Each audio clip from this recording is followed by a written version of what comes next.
Dört mevsimin yaşandığı ülkemizde dört mevsim lastikler çok fazla tercih ediliyor. Tercih edilmesinin ilk sebebi maliyetlerinin düşük olması. İlk alım maliyetleri her ne kadar biraz daha belki yüksek olsa da kullanım maliyetleri biraz daha düşük. Çünkü yıl boyunca bu lastikleri kullanabiliyorsunuz ve aynı zamanda sök tak ve depolama maliyeti de olmamış oluyor ve aynı zamanda size biraz da zaman kazandırmış oluyor bu lastikler. Fakat dört mevsim lastiklerden hem yaz hem de kış aylarında maksimum performansı beklemek doğru olmaz. O yüzden eğer benim gibi biraz daha böyle performanslı sürüşler sergiliyorsanız yazın yaz lastiği, kışınsa kış lastiği kullanmanızı tavsiye ederim diyorum ve testimize geçelim.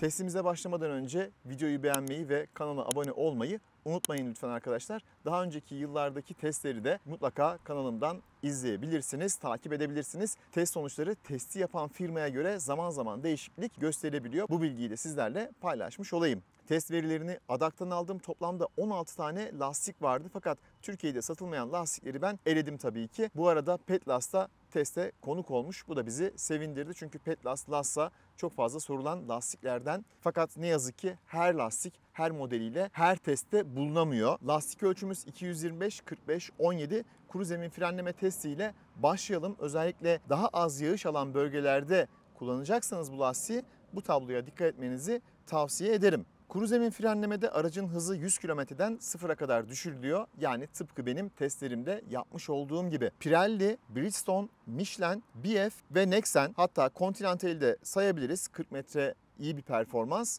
İyi performans gösteren lastikler. Barum bu testte 45.3 metre ile oldukça uzun bir fren mesafesi elde ediyor. Islak zemin frenleme testi ise daha fazla Karadeniz bölgesi gibi daha fazla yağış alan yerlerde yaşayanlar için önemli. Bu testte aracın hızı 80 kilometreden sıfıra kadar düşürülüyor. Continental, Bridgestone, Pirelli, Goodyear iyi performans gösterirken Barum ve Petlas kötü bir performans sergiliyor. Islak zemin kızaklama yani İngilizce adıyla aquaplaning testinde Bridgestone, Pirelli, BF Goodrich hatta Petlas iyi performans gösteriyor. Nexen ve Vredestein rakiplerinin gerisinde kalıyor. Karlı zemin frenleme, eğer daha fazla karlı bir bölgede yaşıyorsanız ve 4 mevsim lastik kullanacaksanız bu test size hitap ediyor fakat çok da arada büyük fark yok. Barum, Michelin, Nexen 9 metrede dururken Petlas ne yazık ki 12,5 metre ile rakiplerinin çok gerisinde kalıyor. Karlı zemin çekiş testinde Michelin, BF, Nexen,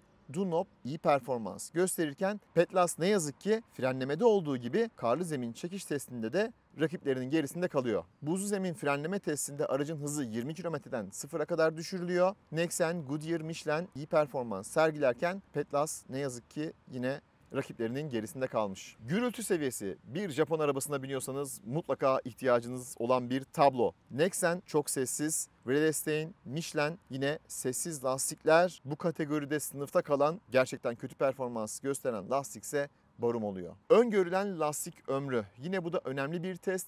Çünkü bir lastik aldınız, buna bir para ödediniz ve bu paranın karşılığında ne kadar yol alacaksınız? Bu da çok önemli. Hele ki lastik fiyatlarının zirve yapmış olduğu şu dönemde.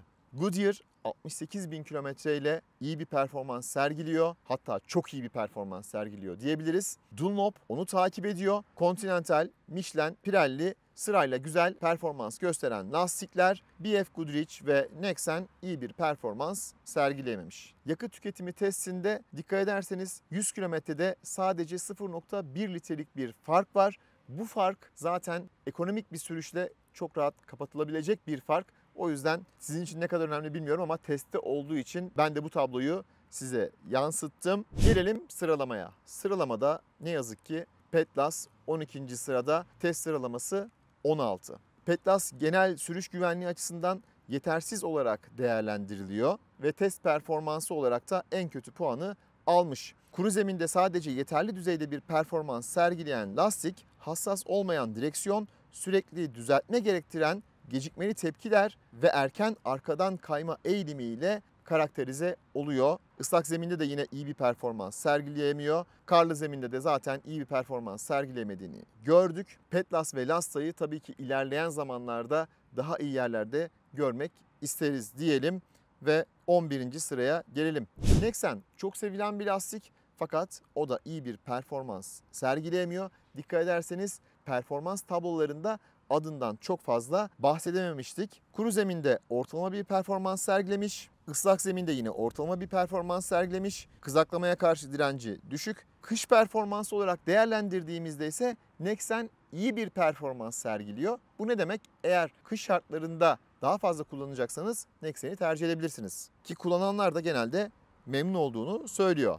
10. sırada Barum var. Barum da ortalama bir performans sergilemiş genel anlamda. Kuru yollarda kötü bir performans sergilemiş. Islak zeminde ise ortalama bir performans sergilemiş. Kış koşullarındaysa daha iyi bir performans sergilemiş. 9. sırada Vredestein var. Açıklamaları ben kısaltmadım arkadaşlar. Özellikle uzun bıraktım. Videoyu durdurup okuyabilirsiniz. Güzel bilgiler var aslında. Ben videoyu da çok fazla uzatmak istemediğim için biraz hızlı geçiyorum. 8. sırada Viking yer alıyor. Islak, kuru ve karlı ortamda sadece yeterli derecede bir puan almış. Lastiğin en zayıf olduğu yerse kuru yollar olmuş. 7. sırada BF Goodrich var. Sürüş güvenliği ve çevresel performans açısından ortalama bir performans göstermiş. Kuru yollarda iyi bir performans göstermiş ve aynı zamanda direksiyon tepkisi ve hassasiyeti iyi olarak değerlendirilmiş. Frenleme ve suda kızaklama testinde ise iyi sonuçlar elde edememiş. Kış koşullarındaysa daha başarılı olmuş. 6. sırada Dunlop var. Hem kuru hem ıslak yollardaki performansı nedeniyle sadece yeterli olarak değerlendirilmiş. Lastiğin en zayıf noktası kuru yollar olmuş. Dikkat ederseniz 4 mevsim lastikler içerisinde hem karlı zeminde hem kuru zeminde hem ıslak zeminde en iyi performansı gösteren bir lastik yok ne yazık ki. 5. sırada Michelin Cross Climate 2 lastiği var. Bundan bir ay önce Michelin Cross Climate 3 lastiği tanıtıldı. Teste tabi tutulmamış. Önümüzdeki dönemlerde böyle bir test gelirse mutlaka onu da sizlerle paylaşırım. Çünkü bu kanalın adı Paylaşıyorum. Michelin testte en iyi kış performansını sergileyen lastik bu arada. Islak yüzeylerde ortalama bir değer elde etmiş. 4. sırada Bridgestone var. Bridgestone'da genel anlamda iyi bir lastik olarak değerlendiriliyor. Islak ve kuru zeminde daha iyi performans gösteren Bridgestone kış koşullarında daha kötü bir performans sergilemiş. 3. sırada Pirelli var. Pirelli de güzel bir lastik. Hatta eğer yanlış hatırlamıyorsam geçen seneki testte birinci olmuştu. Tavsiye edebileceğim lastiklerden biri. Kuru yollarda testin en iyi performansını gösteren lastik. Hassas hakimiyet, iyi yol tutuş ve kısa fren mesafesiyle öne çıkmış. Aynı zamanda ıslak yollarda da iyi performans göstermiş. Kış performansı sadece biraz daha düşük. İyi de bir öngörülen kilometre performansı var. 2 numarada Continental var. Testte hem sürüş güvenliği hem de çevresel etki açısından iyi derecesini elde eden tek lastik olmuş. Continental özellikle tüm koşullarda ortalamanın üzerinde bir performans sergileyerek rakiplerinin önüne geçmiş. Gelelim testin galibine. 1. sırada Goodyear var. Goodyear'ı testin birincisi yapan en büyük etken öngörülen lastik ömrü olsa gerek diye düşünüyorum ki bu test sonuçlarında da belirtilmiş. Hem yaz hem kış koşullarında iyi bir performans sergileyen lastiğin tek eksiği karda ortalama yol tutuş performansı olmuş. Dikkat ederseniz tabloda sağ üst tarafta Avrupa Birliği lastik etiket değerleri de vardı. Fakat sadece bu değerlere bakarak lastik almak da doğru değil. Tek bir teste bakarak da bir lastiğe karar vermek bence doğru değil.